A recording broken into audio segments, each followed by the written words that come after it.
In the far reaches of a galaxy unknown to humans, there was a planet called Azura 7. This world was not like Earth. Its skies shimmered with hues of green and purple, and its lands were rich with strange minerals that glowed faintly in the dark. But despite its beauty, Azura 7 was a place of suffering. The Zenari, a peaceful alien species with smooth blue skin and large, luminous eyes, had lived there for generations. However, their lives changed forever when the Vorin arrived. The Vorin were tall, armored beings who cared only for power and resources. They enslaved the Zenari, forcing them to dig deep into the planet's surface to extract rare crystals that fueled advanced technology. For centuries, the Zenari endured this harsh existence. Every day, they worked under the watchful eyes of their oppressors, knowing that any sign of weakness or rebellion would be met with punishment. Fear became a constant companion. Yet, even in the darkest times, whispers of hope lingered among the workers. Some believed that one day someone, or something, would come to free them from their chains. One morning, as the twin suns of Azura 7 rose over the horizon, an unusual sound filled the air. It was low at first, almost like a hum, but it grew louder until it drowned out the usual noises of mining equipment and shouted orders. Everyone stopped what they were doing and looked up. High above the ground, a sleek silver spacecraft descended through the thick atmosphere. Its design was unlike anything the Zenari or the Vorin had ever seen. There were no markings to indicate which empire it belonged to, no symbols of allegiance. Just a smooth, polished surface that reflected the light of the rising suns. The Vorin guards immediately sprang into action. Weapons were drawn, and alarms blared across the mining facility. "It's an invasion," one of them shouted, his voice trembling with panic. The Zenari workers cowered behind machinery, unsure of what to expect. Was this new arrival here to help them, or would it make their situation even worse? As the ship landed gently on the rocky terrain, a hatch opened with a soft hiss. Out stepped a lone figure. He was shorter than the towering Vorin, and wore a simple gray jumpsuit. His face was calm, and his movements deliberate.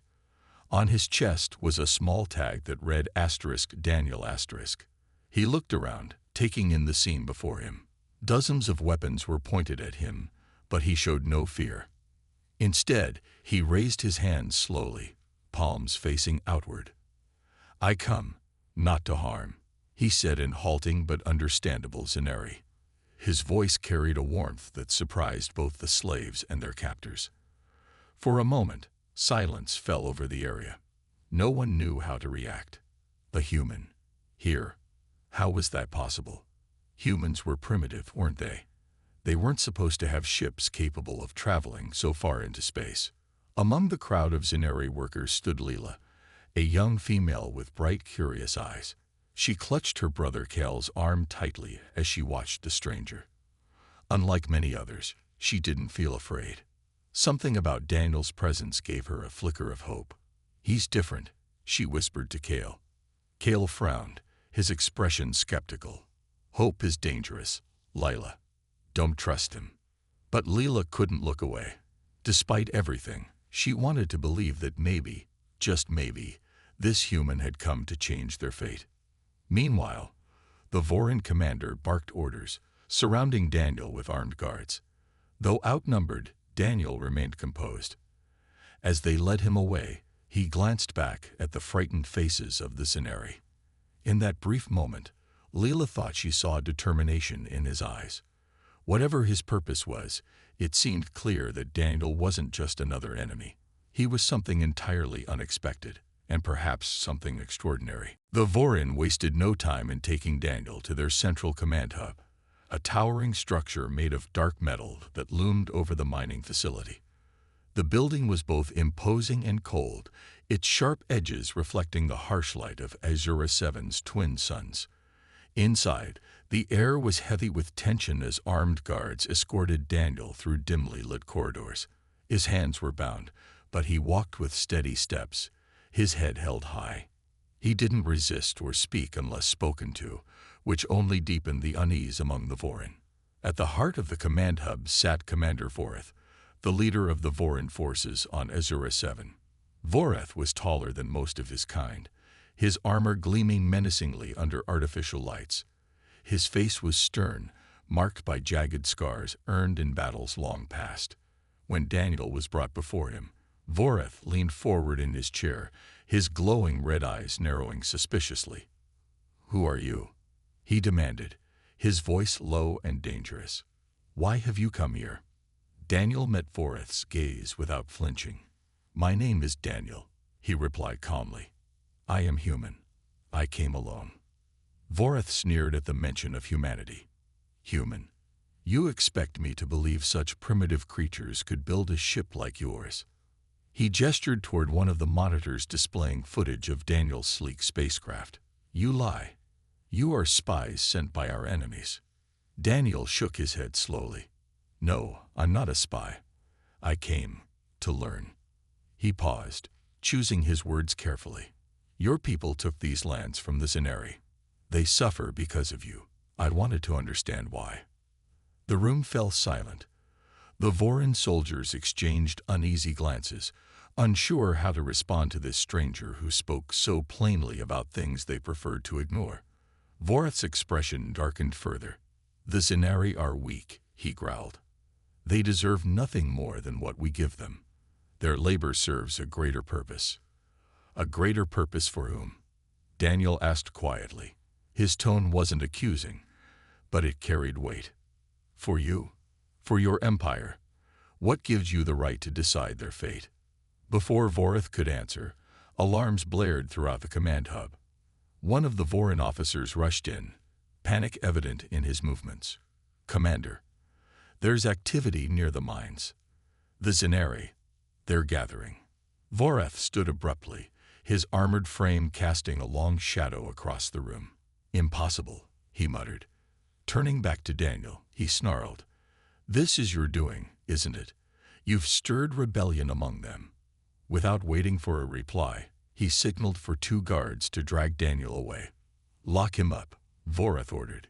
"If he moves, kill him." As Daniel was led out of the room, his thoughts turned to the Zenari. Had his arrival truly inspired them to act? Or had Voreth misinterpreted something else entirely?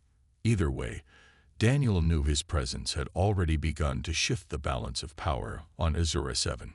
Back at the mines, Leela and Kale watched nervously as groups of Zenari workers gathered in small clusters, whispering excitedly. Word had spread quickly about the humans' capture, and many believed he might be their chance at freedom. Some even dared to hope that Daniel's arrival signaled the beginning of change. But not everyone shared their optimism. "He's just another outsider," Kale muttered, folding his arms across his chest. "He'll either die or leave us worse off than before." Leela frowned at her brother. "You don't know that," she said firmly. "He talked to us. He listened. That's more than anyone else has done in years." Kale opened his mouth to argue, but before he could respond, a sudden commotion drew their attention.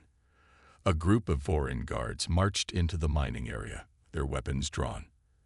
At their center was Commander Voreth himself, his scared face twisted with fury. "Back to work," he barked, his voice echoing off the rocky walls. "Anyone caught speaking of rebellion will face immediate punishment." The Zenari workers scattered, returning to their tasks with forced obedience. Yet beneath the surface, the seeds of defiance had been planted. Lila glanced toward the detention area where Daniel was being held, her heart pounding with a mix of fear and determination. Whatever happened next, she knew one thing for certain. Daniel's arrival had changed everything. Whether he lived or died, his actions would shape the future of Azura 7, and perhaps finally bring an end to centuries of suffering. Daniel sat in a small, dimly lit cell deep within the Vorin command hub. The walls were made of cold, unyielding metal, and the only light came from a faint glow outside his barred window. Despite the discomfort, Daniel remained calm. He had been in worse situations before, and he knew that despair would get him nowhere. Instead, he focused on observing everything around him. The sounds of footsteps echoing down the corridor, the muffled voices of Vorin guards exchanging orders, and the occasional clang of machinery from the nearby mines. Every detail mattered. If there was a way out, he would find it. As hours passed, Daniel began to hear whispers coming from just outside his cell. At first, they were soft and indistinct, but soon he recognized the language. Zenari. Someone was talking about him. He leaned closer to the bars, listening intently. Then, a familiar voice spoke clearly enough for him to understand. "Do you think he can help us?" It was Leela, the young Zenari woman who had watched him during his arrival.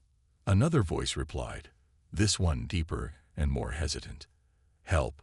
How could he possibly help? He's trapped like the rest of us." That must be Kale, her brother, Daniel thought. He remembered seeing them together when he first landed. Their faces had stood out among the crowd, one filled with cautious hope, the other clouded by doubt. Taking a deep breath, Daniel decided to speak up. "I'm not helpless," he said in broken Zenari. His words startled the two siblings into silence. After a moment, Layla stepped closer to the cell, her luminous eyes wide with curiosity. "You can hear us?" she asked softly. "Yes," Daniel replied. "And I want to help. But I need your trust." Kale appeared beside her, his expression skeptical. "Why should we trust you? You're human. We don't even know why you're here." "I told your commander I came to learn," Daniel explained. "About your people. About the Vorin. About what's happening here. I didn't come to hurt anyone. I came because freedom is worth fighting for." Leela's gaze softened at his words, but Kale still looked unconvinced. "Fighting? Look at yourself. You're locked up. What can you do?" Daniel smiled faintly. "More than you might think. Tell me, what do you see when you look at me?" Confused by the question, Leela tilted her head. "I see someone who doesn't belong here. Someone brave enough to face the Vorin alone. And I see someone willing to try," Kale added reluctantly. "But trying isn't enough. Not against them." "You're right," Daniel admitted. "Trying isn't enough. But working together is. Do you know how humans survived on Earth? By standing united. By refusing to give up, no matter how hopeless things seemed. And that's what I need from you, if you'll give it." For a long moment, neither sibling spoke. Finally, Leela nodded slowly. "What do you need us to do?" Over the next few days, Daniel worked closely with Leela and Kale, teaching them simple yet effective ways to resist without drawing too much attention. Using scraps of discarded materials from the mines, they began crafting small devices designed to disrupt the Vorin's energy shields, a critical component of their control over the Zenari. Daniel showed them how to assemble these tools step by step, explaining each part's purpose in clear terms. Though progress was slow, the trio grew more confident with every passing day. Kale, though still wary, couldn't deny the change he saw in his sister. Layla's usual quiet demeanor gave way to determination as she threw herself into the work. For the first time in years, she felt like she was doing something meaningful, something that might actually make a difference. One evening, as they hid their latest creation beneath a pile of mining debris, Leela turned to Daniel with a hopeful smile. "Do you really think this will work? Will we be free?" Daniel met her gaze steadily. "Freedom isn't given, Leela. It's taken. But yes, I believe we can win, if we stay united." Though challenges lay ahead, Daniel's words planted a spark of courage in the hearts of those around him. Little did they know, their efforts were about to ignite a fire that would burn through the foundations of oppression on Azura 7. The days passed quickly as Daniel, Leela, and Kale worked tirelessly in secret. Their makeshift workshop was hidden deep within an abandoned section of the mines, far from the prying eyes of the Vorin guards. It was a risky location, but it gave them the privacy they needed to complete their plans. Every evening after their shifts ended, Leela and Kale would sneak away to meet Daniel, bringing whatever tools or materials they could scavenge. Together, they pieced together small devices designed to disable the Vorin's energy shields, a key part of the oppressive system keeping the Zenari enslaved. As they worked, Daniel shared stories of Earth with them. He spoke of humanity's struggles for freedom throughout history, telling tales of revolutions, protests, and acts of courage that changed the world. Lila listened intently, her eyes wide with fascination. She had never imagined that humans were capable of such bravery. Cale, on the other hand, remained quieter, though his skepticism began to soften. He couldn't deny the passion in Daniel's voice, or the way his words seemed to ignite something inside Lila. For the first time, Cale started to believe that maybe, just maybe, they could succeed. One night, as they tested one of their completed devices, Lila hesitated before asking a question that had been weighing on her mind. "Daniel," she began softly, "why are you doing this? You don't owe us anything. Why risk your life for people you don't even know?" Daniel paused, his hands resting on the device in front of him. He looked at her, his expression thoughtful. "Because I've seen what happens when good people do nothing," he said simply. "Back on Earth, there were times when we let fear stop us from standing up for what was right. And every time we stayed silent, things got worse. I won't make that mistake again." Lila nodded slowly, her heart swelling with admiration. She glanced at Cull, who avoided her gaze but didn't argue. The three of them continued working late into the night, their movements growing more confident as they perfected their designs. By the end of the week, they had created enough shield disruptors to cause significant damage to the Voron's control systems. But Daniel knew that technology alone wouldn't be enough. They needed allies, people willing to fight alongside them. That's when he suggested reaching out to some of the lower-ranking Voron officers. "Not all of them agree with Vorith," Daniel explained. "Some are tired of serving under someone so cruel. If we can convince them to join us, we'll have a better chance." Cale frowned. "You think they'll help us, after everything they've done?" "It's worth trying," Daniel replied. "Fear keeps them loyal.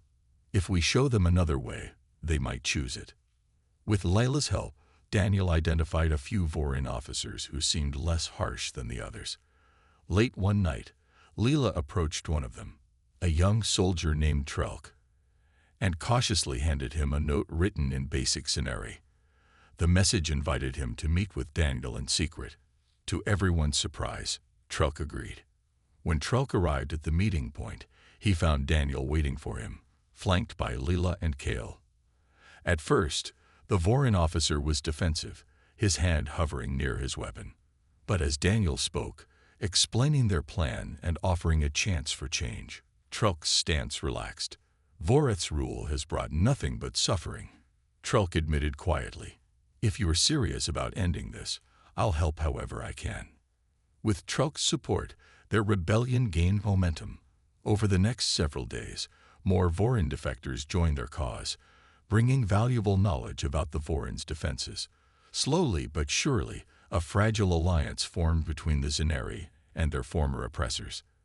For the first time in centuries, hope burned brightly on Azura 7. But Daniel knew the hardest part was still ahead. Breaking free from the Voron's grip wouldn't be easy, and sacrifices would have to be made. As he stood beside Lila and Cale, watching their growing group of rebels prepare for battle, Daniel felt a quiet determination settle over him.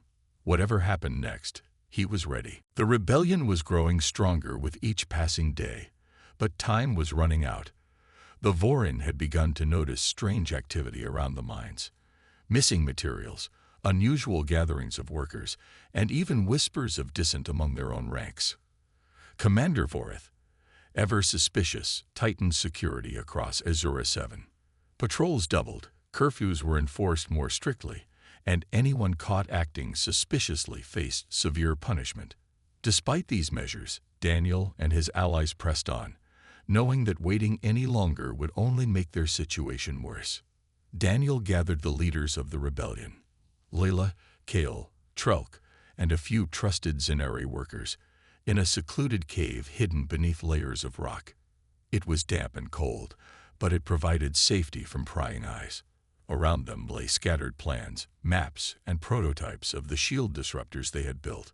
The air buzzed with quiet tension as everyone prepared for what came next. "We can't wait anymore," Daniel said, breaking the silence. His voice was calm yet firm. "Voreth is getting closer to discovering us. If we strike now, we have a chance. If we wait, we lose everything." Kale frowned, leaning forward. "And if we fail? What then? We'll all be killed, or worse." "We won't fail," Leela interjected, her tone resolute. She glanced at Daniel, drawing strength from his unwavering confidence. "We've come too far to turn back now." Trelk nodded in agreement. "My people are already questioning Voreth's leadership. A well-timed attack could break their loyalty completely. But we need to move quickly." With everyone committed to the plan, Daniel outlined the final steps.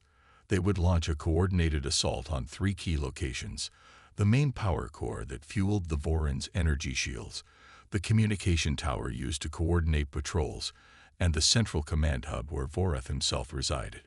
Each group would use the shield disruptors to disable defenses and create chaos, giving the rebels an opening to fight back. As the meeting ended, Daniel pulled Leela aside. "Are you sure about this?" he asked quietly. "Once we start, there's no turning back." Leela looked up at him, her luminous eyes filled with determination. "I'm sure. For years, we've lived in fear. Now we have a chance to take our lives back. I won't waste it." The night of the rebellion arrived sooner than anyone expected. Under the cover of darkness, small teams of Zenari and defected Voron moved silently through the mines, carrying their makeshift weapons and disruptors. Daniel led one of the groups toward the main power core, its towering structure glowing faintly against the horizon. Beside him, Leela carried a disruptor device, her hands trembling slightly, not from fear, but from anticipation. When they reached the entrance, Daniel signaled for everyone to hold position. He activated the disruptor, causing the energy barrier protecting the facility to flicker and fade. Alarms blared almost immediately, piercing the quiet night. Red lights flashed as Voron guards rushed to respond. Chaos erupted as the rebels surged forward, armed with tools repurposed into weapons. Shouts and explosions filled the air as battles broke out across the facility. Inside the power core, Daniel and his team fought their way deeper into the structure. Every step was dangerous, every moment fraught with risk. At one point, a squad of Voron soldiers cornered them in a narrow corridor. Just as things seemed hopeless, Trelk appeared with reinforcements, turning the tide of the battle. Together, they pushed onward until they reached the heart of the facility, the massive core humming with energy. "This is it," Daniel said, placing a small explosive charge on the core. "Get everyone out. Now." Leela hesitated, looking at him with wide eyes. "What about you?" "I'll be right behind you," Daniel promised, though his tone suggested otherwise. As the others retreated, Daniel stayed behind to ensure the charge was set correctly. When the explosion finally came, it lit up the night sky, sending shockwaves through the ground. The power core was destroyed, crippling the Voron's ability to maintain control. Cheers erupted from the rebels as they realized what had been accomplished. But amidst the celebration, Leela turned back toward the burning wreckage, searching for Daniel. Her heart sank when she saw no sign of him. Though the cost had been high, the rebellion had struck a decisive blow. For the first time in centuries, the Zenari dared to hope for freedom. And though Daniel's fate remained uncertain, his actions had ignited a fire that could not be extinguished. The destruction of the power core sent ripples through Azura 7. The once impenetrable energy shields that protected the Voron strongholds flickered and died, leaving their facilities vulnerable for the first time in decades. Without the core to sustain them, the automated systems that enforced order began to fail. Lights dimmed, alarms wailed uncontrollably, and communication networks collapsed into static. For the Zenari, it was a moment of both triumph and uncertainty. They had struck a devastating blow against their oppressors, but the battle was far from over. Leela stood at the edge of the chaos, her chest heaving as she tried to catch her breath. Her hands were blackened with soot, and her body ached from the fight. But none of that mattered. What weighed on her most was the absence of Daniel. She had seen the explosion light up the night sky, felt the ground shake beneath her feet, and watched as the rebels cheered around her. Yet amidst the celebration, her heart refused to join in. He promised, she whispered to herself, clutching the disruptor device he had taught her to use. He said he'd come back. Cale approached her cautiously, his expression torn between pride and sorrow. "We have to keep moving," he said gently. "If we stay here, the Vorin will regroup and crush us." "I'm not leaving without him." Leela snapped, her voice cracking with emotion. Tears welled in her eyes, but she blinked them away, unwilling to let despair take hold. "He gave us this chance. I can't just abandon him." Cale sighed, placing a hand on her shoulder. "I don't want to leave him either, Leela. But if we stop now, everything he did will be for nothing." "Do you think that's what he'd want?" Before she could answer, Trelk appeared, his armor battered but his resolve unshaken. "The others are falling back to the rendezvous point," he reported. "We need to go. Now." Reluctantly, Lila nodded. She took one last look at the smoking ruins of the power core before following Cale and Trelk into the shadows. As they moved, she clung to the hope that Daniel might still be alive. He had survived impossible odds before. He could do it again. Meanwhile, deep within the wreckage, Daniel stirred. The explosion had knocked him unconscious, and his body throbbed with pain. Smoke filled the air, stinging his lungs as he struggled to sit up. His vision blurred, but he forced himself to focus. Around him, twisted metal and debris blocked any clear path out. Despite the injuries, his mind raced with determination. The core was destroyed, but the rebellion needed leadership to finish what they had started. Using a piece of broken machinery as support, Daniel hauled himself to his feet. Every step was agony, but he pressed on, navigating the labyrinth of rubble. He knew time was critical. If the Vorin regained control, all their efforts would be undone. Summoning every ounce of strength, he made his way toward the surface, emerging into the cool night air just as the first hints of dawn painted the horizon. From a distance, he spotted groups of rebels retreating toward the hills. Among them, he recognized Leela's unmistakable figure, her slender frame silhouetted against the pale light. Relief washed over him, but there was no time to rest. Grabbing a fallen weapon from the ground, he limped toward the gathering survivors. When Leela saw him approaching, her knees nearly buckled with relief. "You're alive," she exclaimed, rushing to his side. Her hands hovered over him, unsure whether to touch him or let him stand on his own. "Barely," Daniel admitted with a weak smile. "But I told you I'd come back." Cale crossed his arms, trying to hide his own relief behind a scowl. "You shouldn't have stayed behind. You almost got yourself killed." "And yet here I am," Daniel replied, his tone light despite his condition. Turning to the group, he raised his voice so everyone could hear. "This isn't the end. We've weakened them, but they'll try to strike back. We need to stay united. If we push forward now, we can end this for good." Inspired by his words, the rebels rallied around him. With renewed determination, they prepared for the final push. Under Daniel's guidance, they launched attacks on remaining Vorin outposts, dismantling their operations one by one. Slowly but surely, the balance of power shifted. Even some of the Vorin soldiers who remained loyal to Vorith began to question their allegiance, realizing the futility of fighting for a lost cause. As the days turned into weeks, the rebellion grew stronger. Together, humans, Cenari, and defected Vorin forged an alliance unlike anything Azura 7 had ever seen. And though the road ahead was uncertain, one thing was clear: freedom was no longer a distant dream. It was within reach. The final push against the Vorin came on a day when the twin suns of Azura 7 blazed fiercely in the sky, casting long shadows over the battlefield. The rebels, now a united force of Cenari, defected Vorin, and Daniel at their helm, prepared for the climactic assault on the central command hub. This was Vorith's stronghold, the heart of his power, and taking it down would mean the end of his rule. For days, they had planned every detail, knowing that failure was not an option. The stakes were too high, and the cost of losing unimaginable. Leela stood with Kale near the edge of the rebel camp, her hands gripping the disruptor device tightly. She glanced at Daniel, who was speaking to Trelk and a group of fighters. His face was pale from exhaustion, but his eyes burned with determination. "He's been through so much," she murmured to her brother. "I don't know how he keeps going."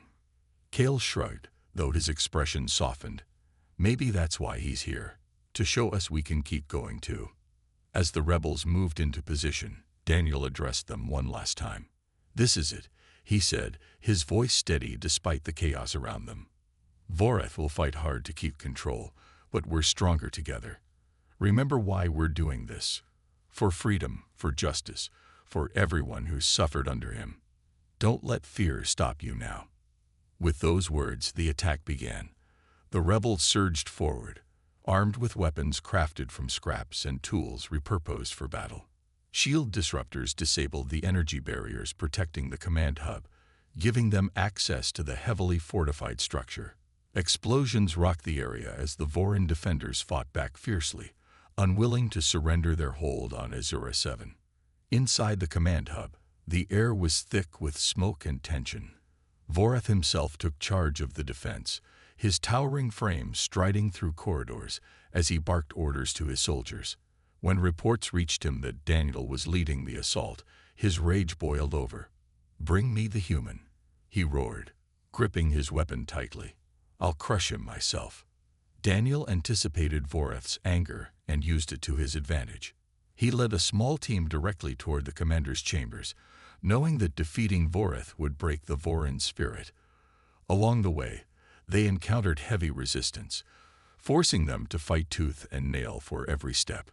Lila and Kale stayed close to Daniel, their loyalty unwavering even as the danger mounted. Finally, they'd reached Voreth's chamber. The massive doors slid open with a metallic groan, revealing the Vorin commander standing alone in the center of the room. His scared face twisted into a snarl as he saw Daniel. "You think you can defeat me?" Voreth sneered, raising his weapon. "You're nothing but a pest." Daniel didn't respond. Instead, he raised his own weapon, signaling for Leela and Kale to take cover. The battle that followed was intense, a clash of strength and strategy. Voreth's size and power made him a formidable opponent, but Daniel's quick thinking and agility kept him alive. Each blow exchanged echoed through the chamber, a testament to the weight of the moment. At one point, Voreth knocked Daniel to the ground, pinning him beneath his armored boot. "It ends here," Voreth growled, preparing to strike the final blow. But before he could act, Leela intervened, firing her disruptor device at Voreth's armor. The impact stunned him, giving Daniel just enough time to roll away and regain his footing. With renewed energy, Daniel pressed the attack, targeting weak points in Voreth's defenses until the commander stumbled. In a final burst of defiance, Voreth lunged at Daniel, only to be met with a decisive strike. The Vorin commander fell to the ground, his body limp as silence filled the chamber. For a moment, no one moved. Then, slowly, the rebels outside cheered as word spread of Voreth's defeat. The Vorin forces crumbled without their leader, many choosing to surrender rather than continue fighting. As the dust settled, Daniel leaned against a wall, breathing heavily. He looked at Leela and Kale, who stood beside him, their faces etched with relief and triumph. "We did it," Leela said softly, tears streaming down her face. "We're free." Daniel nodded, a faint smile crossing his lips. "Yes," he replied. "But remember, the real work starts now." The victory over Voreth marked the beginning of a new chapter for Azura 7, but it was not without its scars. The battle had left the central command hub in ruins, its once imposing structure now reduced to rubble. Smoke still hung heavy in the air, and the ground was littered with debris from the fierce fighting. Yet amidst the destruction, there was an undeniable sense of hope. The Zenari, who had spent centuries under the heel of the Vorin, finally stood tall as free beings. For the first time in generations, they could imagine a future where their lives were their own. Daniel, though battered and weary, refused to rest. He moved through the wreckage, helping the injured and ensuring that the remaining Vorin forces were either disarmed or detained. Many of the defected Vorin soldiers assisted him, their loyalty now firmly with the rebellion. Among them was Trelk, who worked tirelessly alongside the Zenari to restore order. "You've given us a second chance," Trelk said to Daniel as they carried supplies to those in need. "We won't waste it." Leela stayed close to Daniel, her gratitude evident in every glance she gave him.